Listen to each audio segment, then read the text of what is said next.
Hello everyone, good morning. कैसे हैं आप लोग? उम्मीद करते हैं अच्छे होंगे। मैं हूं आर के रंजन सर और आप लोगों का स्वागत है आपका अपना आर के रंजन इंग्लिश क्लासेस चैनल में। आज हम लोग नए चीज को शुरू करने जा रहे हैं। आज हम लोग रीडिंग कम्प्रिहेंशन को शुरू करेंगे। आप रीडिंग कम्प्रिहेंशन आप जानते हैं कि कंपटीशन के एग्जाम के लिए और 12 सेक्शन के लिए भी कितना महत्वपूर्ण है। आप हम लोग बात करेंगे कि रीडिंग कम्प्रिहेंशन तो हमारा मैट्रिक में भी छोटा छोटा आता था 11th का भी सिलेबस में है, 12th में भी है, कंपटीशन में भी है। कोई भी एग्जाम लेंगे तो उसमें रीडिंग कम्प्रिहेंशन मतलब पैसेज रहता ही रहता है। आज के क्लास में हम लोगों को यह जानना है कि आखिर ये जो कम्प्रिहेंशन का टॉपिक है, पैसेज का जो टॉपिक है, वो कैसे कवर होगा, कैसे हम लोग इसको कंप्लीट करेंगे। तो इसी को हम लोग सीखने और सिखाने के दरमियान कुछ बात आपसे करेंगे कि आखिर हम लोग इस पैसेज को कैसे बनाएंगे, क्रैक करेंगे। तो पैसेज बनाने के लिए, कम्प्रिहेंशन बनाने के लिए कुछ ट्रिक मैं आपको बताऊंगा जिसको आप ध्यान से देखने का काम करेंगे। सबसे पहले मैं आपको बता दूं कि पैसेज का 3 लेवल होता है, कम्प्रिहेंशन का 3 लेवल होता है। एक जो 200 शब्दों से बना हुआ पैसेज होता है उसको लेवल 1 कहते हैं। बहुत सारा पैसेज 200 वर्ड से नीचे भी होता है जो छोटे छोटे एग्जाम में पूछे जाते हैं। तो 200 शब्दों से बना हुआ जो पैसेज होगा उसको लेवल 1 के नाम से हम लोग जानते हैं। जो 350 शब्दों से मिलकर बना हुआ पैसेज होगा उसको हम लोग लेवल 2 के नाम से जानेंगे। और जो 350 से ऊपर शब्दों से मिलकर बने हो पैसेज होंगे, या उसको यह भी कह सकते हैं कि मोर देन 350 वर्ड से ज्यादा वर्ड उसमें शामिल होंगे, तो हम लोग उसको लेवल 3 के नाम से जानते हैं। इसका मतलब कम्प्रिहेंशन को 3 भागों में मैंने बांटा, एक लेवल 1 में, एक लेवल 2 में और एक लेवल 3 में। वो तीनों को मैं बताऊंगा। लेवल 1 में जिसमें 200 वर्ड्स होंगे उसमें हम लोग 50 पैसेज पढ़ने का काम करेंगे। लेवल 2 जिसमें 350 शब्द शामिल होंगे उसको भी हम लोग 50 पैसेज करने का काम करेंगे। और लेवल 3 जिसमें 350 से ज्यादा शब्दों से मिला हुआ पैसेज होगा उसको भी हम लोग 50 एक्सरसाइज बनाने का काम करेंगे। अर्थात कुल मिलाकर 150 हुआ। अगर हम लोग इतना काम कर ले तो शायद हमारे जीवन से रीडिंग कम्प्रिहेंशन अर्थात पैसेज, अनसीन पैसेज का झंझट खत्म हो जाएगा। तो हम लोग बारी बारी से तमाम चीज को करते हुए, और प्रत्येक पैसेज का अपना अपना क्वेश्चन होता है, विकल्पिक वस्तुनिष्ठ प्रश्न होते हैं, उसको भी हम लोग बनाते हुए निकलेंगे। उसके विकल्प होते हैं, ऑब्जेक्टिव टाइप क्वेश्चन होते हैं। पैसेज ठीक से समझ जाएंगे तो क्वेश्चन इजीली बन जाएगा, इसमें कहीं से कोई दुराय नहीं है। तो आखिर पैसेज पढ़ने से पहले हम लोगों को किन किन चीजों पर ध्यान देना होगा? पैसेज शुरू करने से पहले, कम्प्रिहेंशन शुरू करने से पहले सबसे पहले हम लोगों को देखना है कि how to tackle the reading comprehension part, कि हमारा रीडिंग कम्प्रिहेंशन जो हिस्सा है उसको हम लोग टैकल कैसे करेंगे, उसको हम लोग हल कैसे करेंगे। टैकल का मतलब होता है हल करना, है ना। उस हाउ टू टैकल, कैसे हम लोग उसको टैकल करेंगे, हल करेंगे।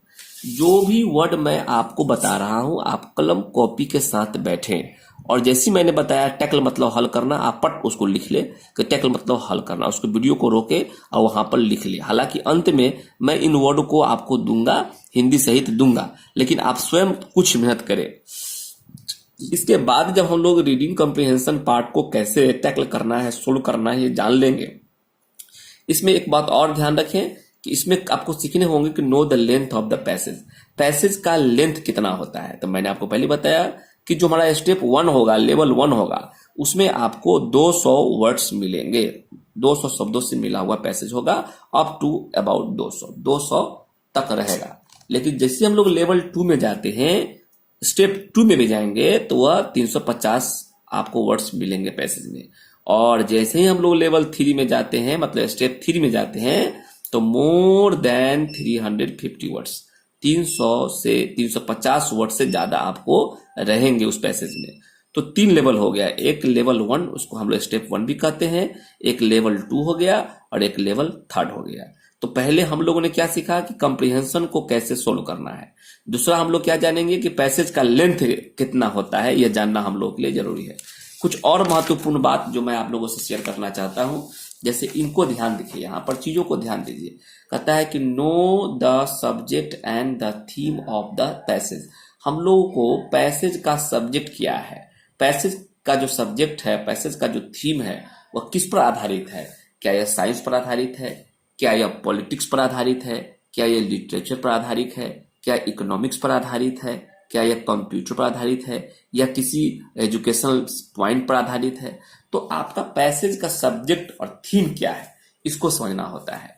उसके बाद हम लोग क्या देखते हैं, उसके बाद हम लोग देखते हैं कि know the tone and the style of the passage. Passage का टोन क्या है, पैसेज का स्टाइल क्या है, उसको हम लोग जानने का प्रयास करेंगे। फिर हम लोग कैसे पैसेज को रीड फास्ट, कैसे फास्ट पढ़ेंगे, क्योंकि एग्जाम में हम लोगों के पास उतना समय नहीं होता है, तो धीरे धीरे आप में एक्यूरेसी आ जाएगा। फिर कहता है कि नो द स्टेप्स। हम लोग पैसेज पढ़ने का कुछ स्टेप्स होता है, उसको भी आपको ध्यान रखना होगा। तो हमने आपको पहले ही चर्चा किया है कि पैसेज पढ़ने का 3 स्टेप होता है। एक स्टेप 1 होता है जिसमें आपको 200 शब्द तक आपको उसमें वर्ड्स रहेंगे पैसेज में। स्टेप 2 में हमने आपको बताया कि जिसमें आपको 350 जो है आपको वर्ड्स होंगे जनरली, और स्टेप 3 में आप जानते हैं कि 350 से एबव वर्ड होगा। और उसके बाद कुछ नोट हम बताएंगे, इस तरह से काम करेंगे तब पैसेज आप सीख जाएंगे। Best of luck, best of luck मतलब इतना काम करने के बाद आप जो है पैसेज डील कर सकते हैं, पैसेज आसानी से बना सकते हैं। लेकिन इसमें आप मेरे साथ साथ काम करेंगे, स्वयं से भी आप प्रयास करेंगे, तब जाकर ये सेक्शन आपका होगा। तो हम लोग आइए पहले तो हम लोग देखेंगे कि पहले कहता है कि रीडिंग कंप्रिहेंशन पार्ट को हम लोग कैसे हल करेंगे। आप थोड़ा कॉपी कलम के साथ बैठेंगे, मेरी बात को आप ध्यान से समझेंगे और समझने का प्रयास करेंगे, ठीक है। ये बड़ा लंबा सेक्शन है, अगर ये आपको आ जाएगा तो समझिए कि एग्जाम में आप अच्छा रिजल्ट आप लेके आ जाइएगा, अच्छा से अच्छा एग्जाम आप फाइट कर जाइएगा।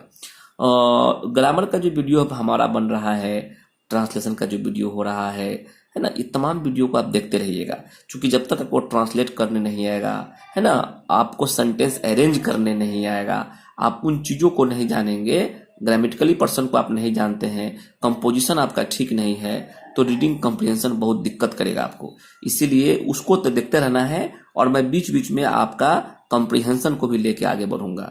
आइए सबसे पहले कॉम्प्रिहेंशन शुरू करने से पहले मैंने आपको क्या बताया कि आपके रीडिंग कॉम्प्रिहेंशन पार्ट को कैसे डील करना है वो जानना होगा, पैसेज के लेंथ को जानना होगा, पैसेज के सब्जेक्ट और टोन को जानना होगा, पैसेज को रीड फास्ट करना होगा, मतलब फास्ट रीडिंग देना होगा, पैसेज स्टेप 1, 2, 3 देखने होंगे, उस पर कुछ नोट वगैरह हम आपको बताएंगे, तब पैसेज शुरू करेंगे, कॉम्प्रिहेंशन शुरू करेंगे, अनसीन पैसेज शुरू करेंगे, तब आपको बेहतर समझ में आएगी।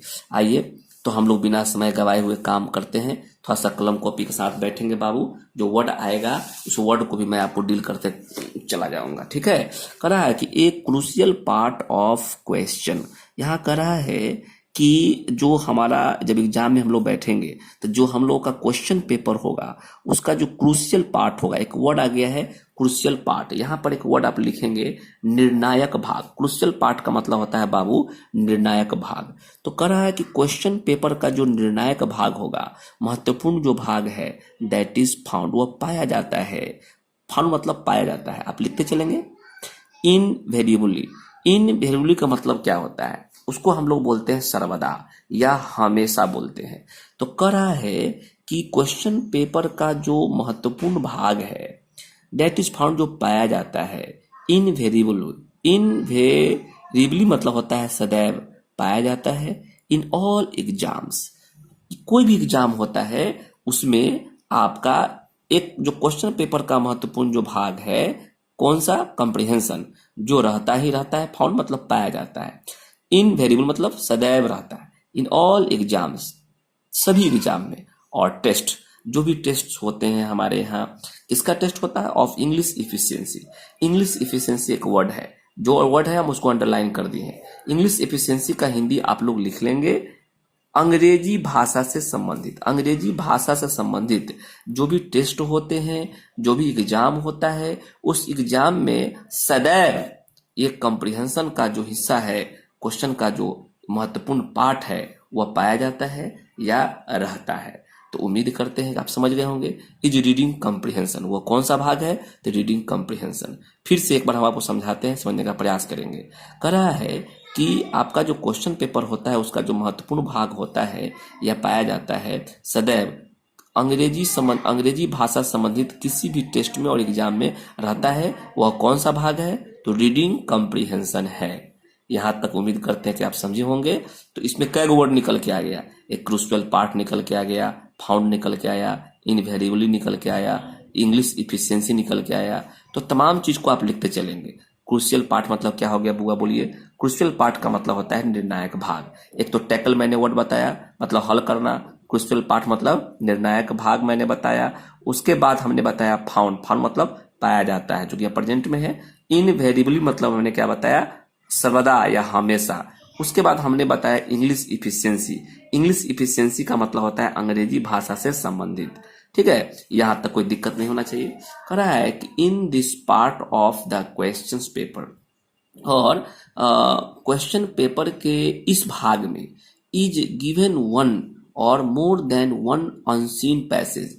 तो आप देखेंगे कि क्वेश्चन जो पेपर होता है, हम लोग जब एग्जाम में बैठते हैं तो क्वेश्चन पेपर के इस हिस्से में, कंप्रिहेंशन के हिस्सा में इज गिवन वन, एक या मोर देन वन, एक से अधिक अनसीन पैसेज दिया रहता है।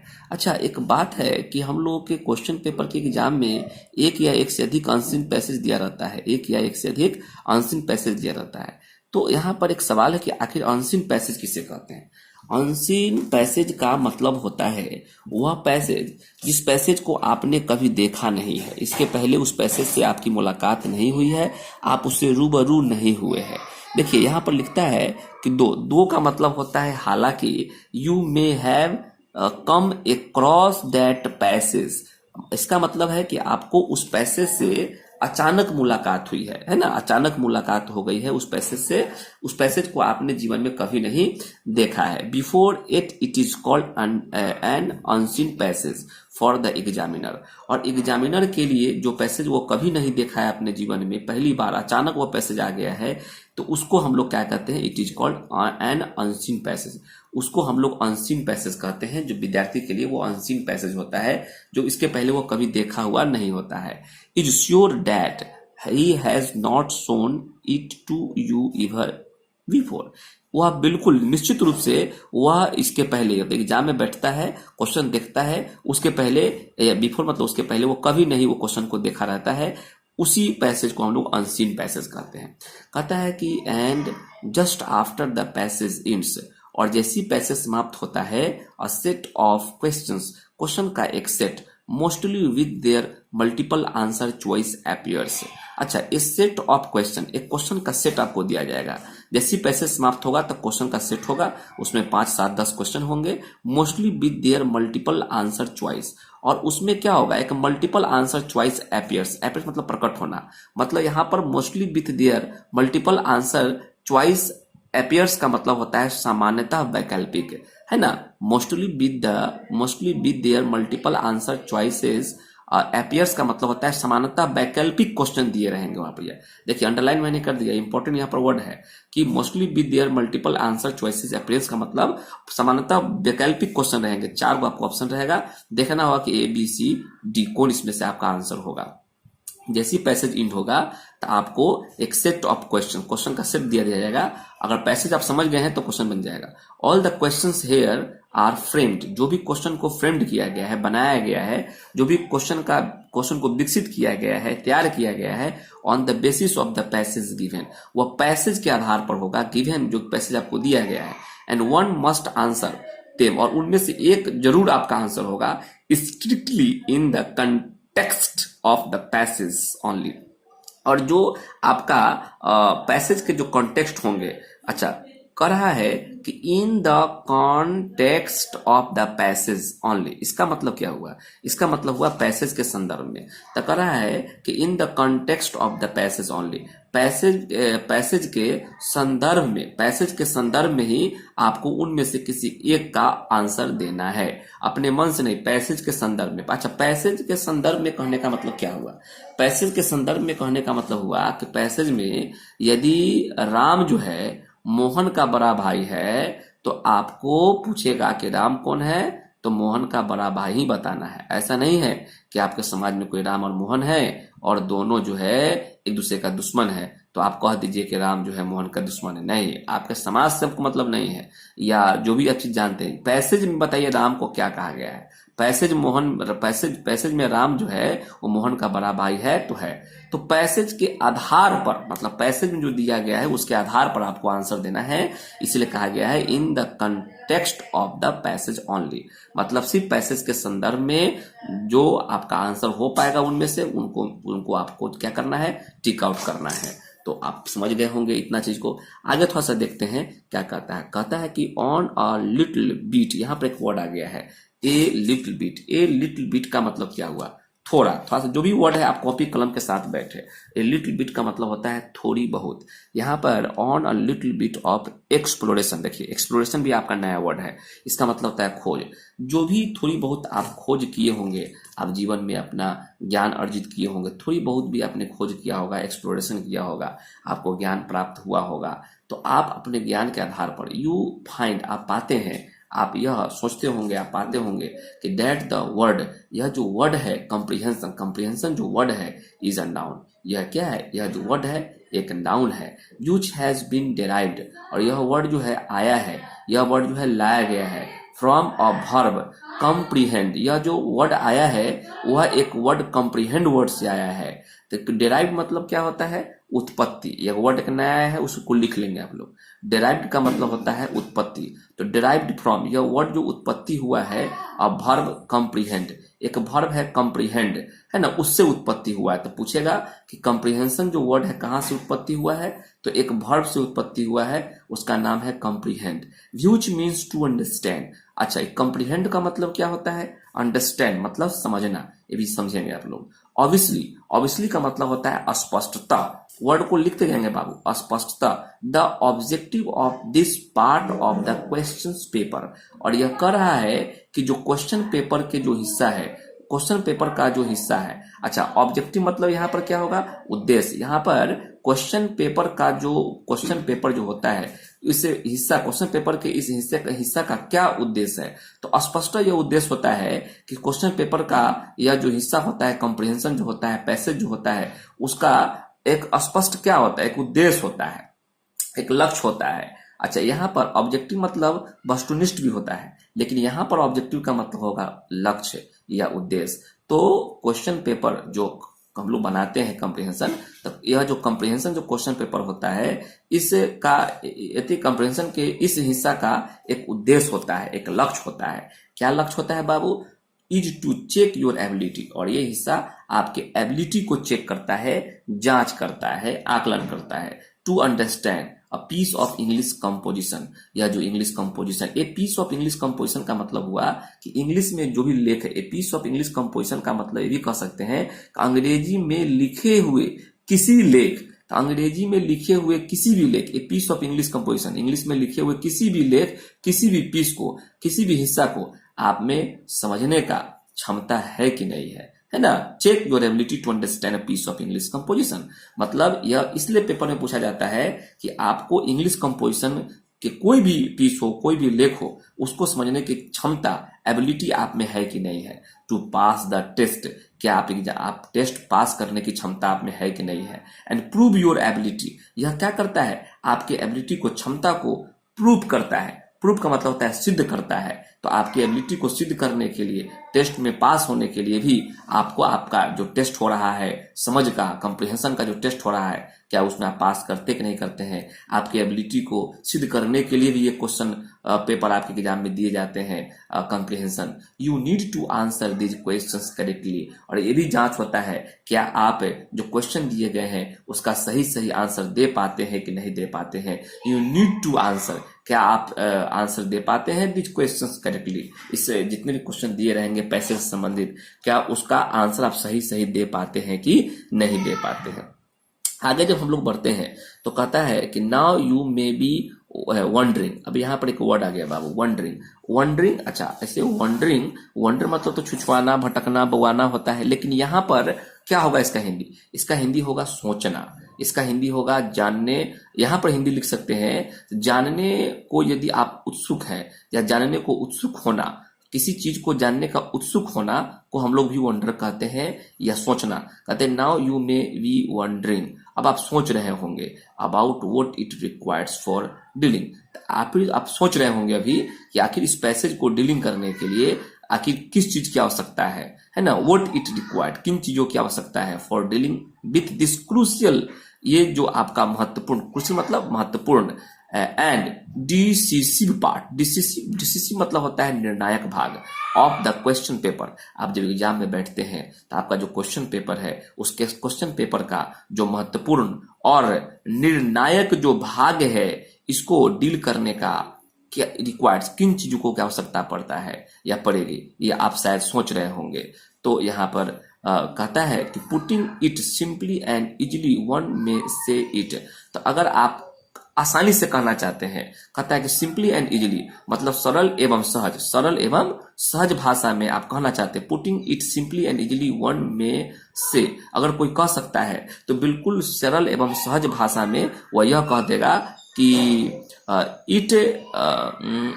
It requires a good command on English language. तो कोई भी आदमी सरल भाषा में यह कह सकता है कि आखिर इस भाषा हिस्सा को बनाने के लिए हम लोगों को क्या रिक्वायर्ड है। तो कोई भी आदमी यह कह सकता है सरल एवं सहज भाषा में वह कह सकता है कि it requires a good command on English language. यदि किसी को इंग्लिश भाषा पर एक गुड कमांड है, एक अच्छी पकड़ है, यदि इंग्लिश भाषा पर किसी को भी अच्छी पकड़ है, एंड ओरल एंड ओवरऑल का यहाँ पर मतलब होगा सभी पक्ष। मतलब वो आदमी क्या बोलता है, वह बोलता है कि इंग्लिश भाषा पर आपको अच्छी पकड़ होना चाहिए, एंड ओवरऑल, और सभी पक्षों में, जो इंग्लिश का जो सभी पक्ष होता है, चाहे ग्रामर हो, ट्रांसलेशन हो, वोकैबुलरी हो, सभी पक्ष, ओवरऑल मतलब सभी पक्ष, कॉम्पिटेंसी इन इट, सभी पक्षों में यदि आप निपुण है, कॉम्पिटेंसी मतलब होता है निपुण, लिख लेंगे वर्ड आप लोग। तो यदि आप इंग्लिश के सभी क्षेत्रों में, ओवरऑल सभी पक्षों में यदि आप क्या है, निपुण है, तब जाकर आप इस हिस्सा को बना पाइएगा, कॉम्प्रिहेंशन को बना पाइएगा। ऐसा लोगों का सीधा और सरल आंसर होता है। कहता है कि बट लेकिन it may not be the end of the problem for it is possible. अब यहां पर एक नया कह रहा है कि बट लेकिन it may not be the end of the problem, लेकिन ये ऐसा अब है, इतना आप जानते भी है, फिर भी आपकी समस्या एंड नहीं हो सकती है, फिर भी आपकी समस्या समाप्त नहीं होगी। For it is possible that you may be having a good command on English. अगर आपके पास इंग्लिश पर अच्छा कमांड भी है, अगर आप having a good command on English, यदि आपको इंग्लिश पर अच्छा कमांड भी है, तो इसके बावजूद भी यह संभव नहीं है, यह संभव नहीं है कि आपकी समस्या क्या हो गई, समाप्त हो गई है। इसके बावजूद भी आपको दिक्कत होगा। कहता है कि nevertheless you find it tough, इसके बावजूद भी, फिर भी यू फाइंड इट टफ, आपको इंग्लिश पर having a good command on English, आपको इंग्लिश पर अच्छा कमांड है, फिर भी यू फाइंड इट टफ, फिर भी आपको यह क्या लगेगा, टफ लगेगा, फिर भी आपको यह टफ महसूस होगा।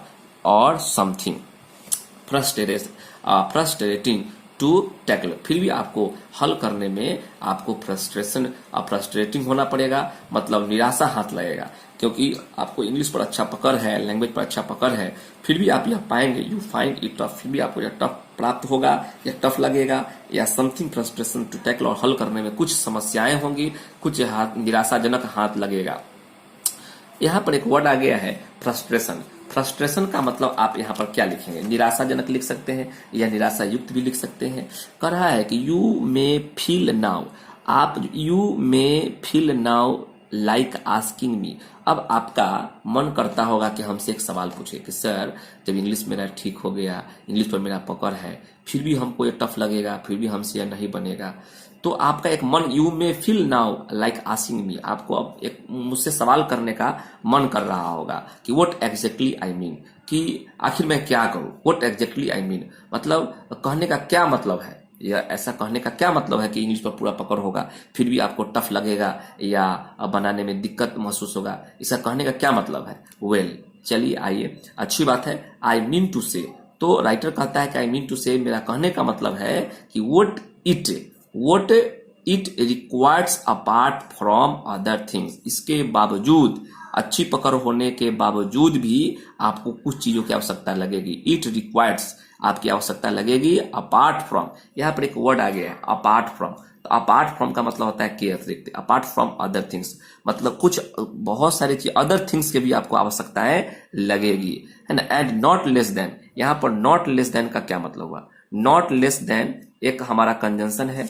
कंजंक्शन में भी हम लोग इसको पढ़ने का काम करेंगे, ठीक ना। एक वर्ड है एनीथिंग एल्स, ये भी हमारा कंजंक्शन, इसको भी पढ़ने का काम करेंगे। नॉट लेस देन का मतलब होता है से कम नहीं, लिख लेंगे आप लोग, से कम नहीं। नॉट लेस देन मतलब से कम नहीं। एनीथिंग एल्स, एनीथिंग एल्स मतलब होता है और कुछ।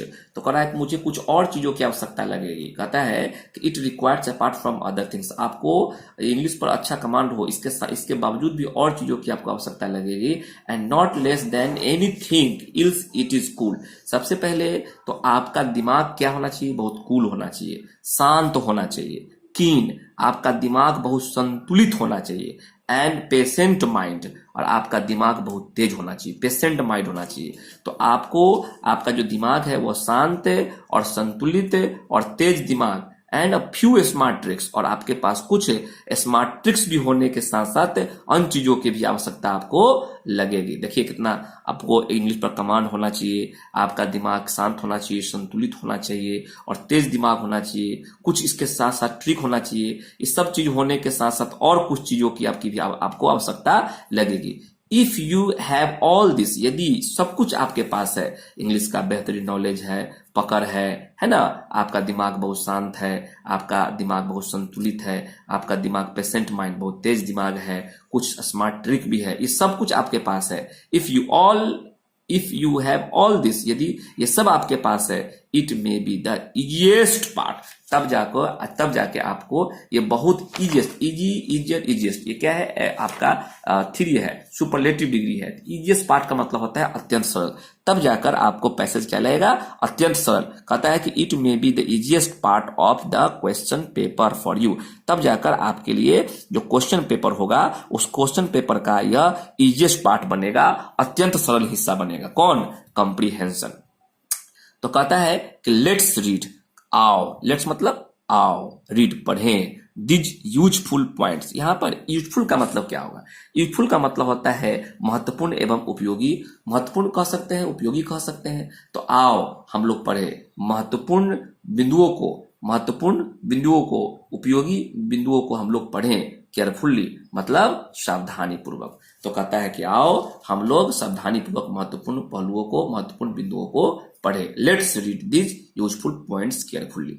तो इसमें हम आपको क्या समझाने का प्रयास कर रहे थे? इसमें हमने आपको समझाया कि पैसेज हम लोग को क्या करना है, बनाना है। तो how to tackle the reading comprehension part, हम लोग रीडिंग कंप्रिहेंशन पार्ट को कैसे टैकल करेंगे, कैसे हल करेंगे। तो हल करने के लिए आपको क्या बताया गया? तो राइटर यहां पर आपको यह कहना चाहता है कि यदि ये तो हमें सदैव इसी ये सेक्शन एग्जाम में पूछता है तो आपको इंग्लिश पर एक अच्छा पकड़ हो, फिर भी ये नहीं बनेगा, फिर भी आपको टफ या निराशा हाथ लगेगा। इसके लिए कहा गया कि आपका माथा क्या होना चाहिए? बिल्कुल शांत होना चाहिए, संतुलित होना चाहिए, तेज माइंड होना चाहिए और कुछ स्मार्ट ट्रिक होना चाहिए, और इसके अलावा भी बहुत सारी चीज की आपको आवश्यकता लगेगी। जब तमाम चीज आपके पास होंगे तब जाकर ये आपका क्वेश्चन पेपर का सबसे इजीएस्ट पार्ट बनेगा और आप इसको सावधानी पूर्वक बना पाइएगा और डील कर पाइएगा। ये आपको सी सेट में पूछता है एग्जाम में। तो अगले जो वीडियो हम लोग बनाएंगे, वो अगले वीडियो में हम आपको बताएंगे कि पैसेज का लेंथ हम लोग समझेंगे, पैसेज का लेंथ कैसा होगा। जब पैसेज का लेंथ हम लोग समझेंगे उसके बाद हम लोग ये समझेंगे कि आखिर पैसेज का सब्जेक्ट और थीम कैसा होता है, कैसे पकड़ेंगे। उसके बाद पैसेज का टोन और स्टाइल कैसा होगा, कैसे रीड हम लोग फास्ट करेंगे। फिर हम लोग इसके स्टेप्स को समझेंगे। उसके बाद हम लोग स्टेप 1, स्टेप 2, स्टेप 3 सबको बारी बारी से देखेंगे। जब इस सब कुछ इसको समझ जाएंगे उसके बाद हम लोग पैसेज 1 से स्टार्ट करेंगे। अर्थात पैसेज पढ़ने से पहले हम लोग यह बात जानना आवश्यक होगा कि कि पैसेज कैसे हम लोग सीखेंगे, पैसेज में किन किन चीजों का हम लोगों को ध्यान रखना पड़ता है। तो आपने क्या समझा, आपने समझा कि ग्रामर पर, ट्रांसलेशन पर, इंग्लिश पर अच्छा पकड़ होने के साथ साथ भी आपका दिमाग बहुत शातिर होना चाहिए, तेज होना चाहिए। अच्छा, तेज दिमाग, शातिर दिमाग, संतुलित दिमाग का कहने का क्या मतलब है? कहने का मतलब है कि आपको आप चूंकि पैसेज जब देगा तो वो साइंस से रिलेटेड हो सकता है, पॉलिटिक्स से रिलेटेड हो सकता है, इकोनॉमिक्स से रिलेटेड हो सकता है, उसके बाद आपका लिटरेचर से संबंधित हो सकता है, पार्टिकुलर किसी व्यक्ति पर संबंधित हो सकता है। तो जब भी पैसेज एग्जाम में आता है तो वो पैसेज आप कभी देखे हुए नहीं रहिएगा, अनसीन पैसेज रहता है। मतलब अभी जो हाल फिलहाल में देश दुनिया में जो हो रहा है वहां से पैसेज उठा के एग्जाम में रख देगा और कहेगा बनाइए। मतलब जब आप एग्जाम में बैठेंगे तो जिस पैसेज से आपको मुलाकात होगी वो पैसेज आपके लिए बिल्कुल नया होगा, उस पैसेज को आप अपने जीवन में कभी नहीं देखे होंगे, उसी पैसेज का नाम होता है अनसीन पैसेज। तो इन चीजों को हमने समझाने का प्रयास किया। आप लोग का बहुत बड़ा सेक्टर आज शुरू हमने कर दिया है जिसका नाम है रीडिंग कॉम्प्रिहेंशन। इसमें जो महत्वपूर्ण वर्ड है इसको भी हमने निकाला है आपके लिए, उसको भी मैं आपको दिखा देता हूँ। आप एक मिनट रुकेंगे, देखेंगे। ये आपका जो बुक है वो आप देखेंगे ध्यान से, तो ये जो किताब है वो कॉम्पिटिटिव बुक्स है ना, work book for reading comprehension, ordering of sentences and ordering of words and closed, ये सब हम लोग इसमें पढ़ेंगे। ये जब आप देखेंगे ध्यान से तो यहाँ पर क्या लिखा हुआ है, ये आपका चीज जो लिखा हुआ है वह कहता है कि एसएससी, यहाँ पर जो लिखा हुआ है एसएससी ग्रेजुएट लेवल है, टायर 1 और 2 हो, SSC higher secondary level, bank clerk, PO, railway, NDS, CDS, civil services है ना, सीसेट और MBA, hotel management, all other competitive exams. ये किताब जो लिखा हुआ है दिलीप कुशवाहा का, ये किताब को हम लोग पूरी तरह से काम करेंगे। इसमें एसएससी और बैंक दोनों सेक्टर दिए हुए हैं, तो तमाम चीज को हम लोग पढ़ेंगे। बैंक के लिए हो, एसएससी के लिए हो, चाहे वो आपका 12th लेवल पर हो या 12th आप पास कर गए हो, तमाम चीज को हम लोग देखेंगे। इसमें अभी जो हमने वर्ड आपको निकाला है उस वर्ड को आपको हम बताने का काम आपको करेंगे। थोड़ा सा उसको हम लोग देखेंगे। इसमें कुछ चीज आपको दिखाना चाहेंगे, आप यहाँ पर इस चीज को देखें। अभी जो वर्ड मैंने आपको निकाला है इसमें से अभी हमने आपको क्या बताया था, हमने अभी आपको एक वर्ड बताया टैकल। टैकल का क्या मतलब होता है? टैकल का मतलब होता है हल करना, है ना, हल करना आपको बताया है। क्रूशियल पार्ट मतलब होता है निर्णायक भाग, उसको लिख लेंगे। फॉर्म मतलब पाया जाता है। इनवेरिएबली मतलब होता है सर्वदा या हमेशा। इंग्लिश इफिशिएंसी का मतलब होता है अंग्रेजी भाषा से संबंधित। अच्छा, 2 मतलब हालांकि। Mostly with their multiple answer choices appears मतलब होता है सामान्यतः वैकल्पिक। इसके पैसेज के आधार पर हमने हिंदी निकाला है। फ्रेम मतलब होता है विकसित करना या तैयार करना। स्ट्रिक्टली मतलब होता है केवल, सिर्फ या अनुशासन पूर्ण। अच्छा, in the context of the passage का मतलब होता है पैसेज के संदर्भ में। तो पैसेज के संदर्भ में जो आया है ना, in the context of the passage, word को जो मैं बता रहा हूं इस वर्ड को आप वीडियो को रोककर सारे वर्ड को लिखेंगे, क्योंकि टैकल जो वर्ड आया है अब फिर अब दोबारा हम नहीं बताएंगे, आपको याद कर लेना है। जो जो वर्ड होते चला जाएगा उस वर्ड को आप याद करते चले जाएंगे। वर्ड को छोड़ेंगे तो वर्ड बहुत भारी हो जाएगा आपके लिए, है ना। फिर आगे देखते हैं तो कहता है कि ए लिटिल बिट मतलब थोड़ी बहुत है। एक्सप्लोरेशन मतलब होता है खोज, अभी आपको पैसेज वर्ड आया है। डेराइव मतलब होता है उत्पत्ति। कॉम्प्रीहेंड मतलब होता है समझना। ऑब्वियसली मतलब होता है स्पष्टता। ऑब्जेक्टिव मतलब होता है उद्देश्य या लक्ष्य, उसको वस्तुनिष्ठ बोलते हैं लेकिन यहाँ पर उद्देश्य हो जाएगा। एबिलिटी मतलब क्षमता, ये जानते हैं। चेक मतलब आकलन करना, आप जानते हैं। A piece of English composition मतलब होता है अंग्रेजी में लिखे हुए किसी लेख। प्रूव मतलब होता है सिद्ध करना। करेक्टली मतलब सही सही। बहुत सारा वर्ड आप जानते होंगे, है ना, फिर भी हमने छोटे छोटे और बड़ा से बड़ा वर्ड को लिखने का आपके लिए काम किया है। वंडर मतलब होता है सोचना या जानने को उत्सुक होना। क्रूशियल मतलब होता है महत्वपूर्ण। डिसिसिव मतलब होता है निर्णायक। अच्छा, डिसिसिव पार्ट मतलब निर्णायक भाग। डिसीजन से बना है डिसिसिव पार्ट, निर्णायक भाग। सिंपली एंड इजीली मतलब होता है सरल एवं सहज। ए गुड कमांड मतलब अच्छी पकड़, मतलब इंग्लिश पर आपका क्या है, गुड कमांड होना चाहिए, अच्छी पकड़ होना चाहिए। ओवरऑल का मतलब होता है सभी पक्ष, है ना, मतलब इंग्लिश के सभी पक्ष में आपको ज्ञान होगा फिर भी इसमें आपको टफ लगेगा। कॉम्पिटेंसी मतलब होता है निपुण, अच्छा वर्ड है, याद कर लीजिएगा कॉम्पिटेंसी। नेवरथलेस मतलब होता है फिर भी या तब भी। ए पार्ट फ्रॉम का मतलब होता है के अतिरिक्त। कूल मतलब शांत, ये मैंने आपको बताया। कीन का मतलब होता है संतुलित। पेशेंट माइंड मतलब होता है तेज दिमाग।